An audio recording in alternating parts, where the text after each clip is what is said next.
So the third new rule of money is, I think the big mistake is, I hear so many people say it's important to save. That's ridiculous.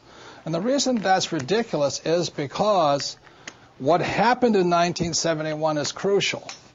In 1971, the U.S. dollar stopped being money. In 1971, the U.S. dollar became a currency. And what that meant is Richard Nixon, in 1971, the president, took us off the gold standard.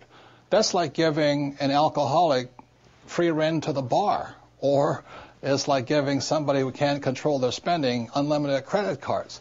So what's happening is all the savers today are losers.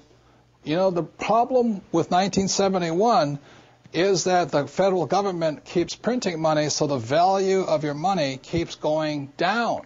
So these people, I'm saving, and if you notice, as the value of the dollar goes down, prices go up. So they call this inflation. You know, you look at in 1997, oil was about, I think, $10 a barrel.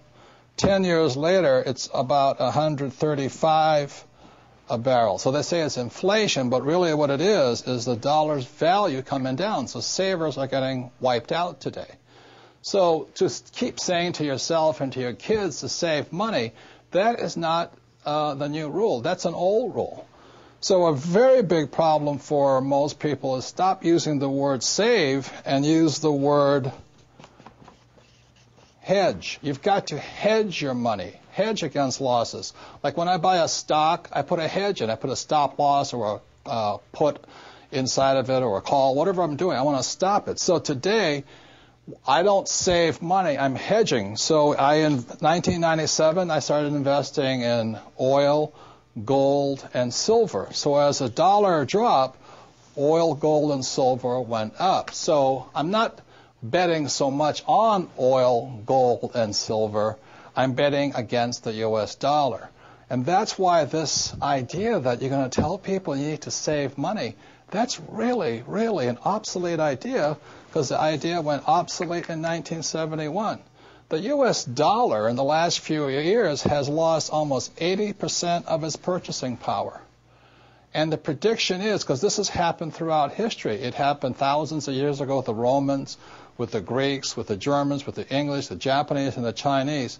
Every time they've made money into a currency, something you could print at unlimited, every time that has happened, the currency has gone to its true value, which is zero.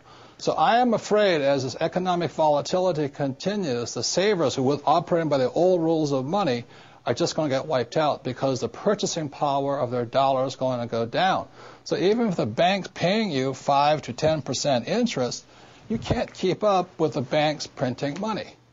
So that's the old rule of money, is saving money, and the new rule is hedge. You've got to be able to see what's coming up as something else is coming down. The last thing I want to point out to you on this idea of saving money is this. One of the biggest misunderstandings in the world today is what they talk about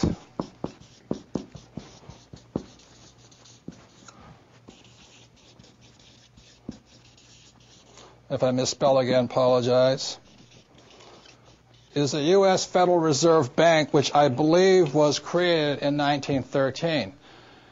In 1971, the reason 1971 is such an important time was because the U.S. Federal Reserve became the bank to the world. They could print as much money as they wanted. Never in the history of the world has anybody been allowed to print money for the rest of the world. Let me backtrack one more time. I talked about how the Romans did it, the Greeks did it, and all this. Every time people have done this, chaos has broken out, and that's why there's chaos in the world today. So in 1913, when the U.S. Federal Reserve Bank was created, they were basically allowed to print money for the world. Every time that has happened throughout history, a despot has arrived. For example, in 1933, a man named Adolf Hitler rose to power when the Weimar Republic was allowed to print as much money as it wanted to do. And in Russia, when Russia's currency broke down, a man named Lenin rose. When the Chinese economy broke down, Mao Zedong rose.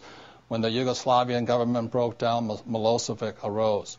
So we're in that critical point right now, and one of the causes of it was in 1933, this thing called the U.S. Federal Reserve was created. And I think, they've done a pretty good job of making the rich richer.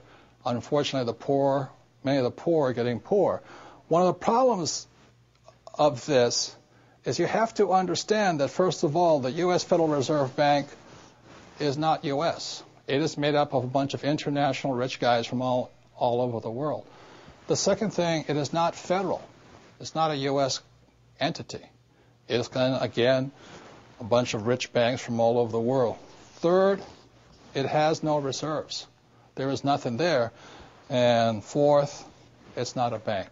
So that's why when I talk to people about really needing to understand the new rules of money, which really began to take effect in 1971 when we were allowed to print money for the rest of the world, is understanding that this system here is causing the rich to get richer and the poor and middle class to get poorer, but most importantly, the lower middle class is almost getting wiped out.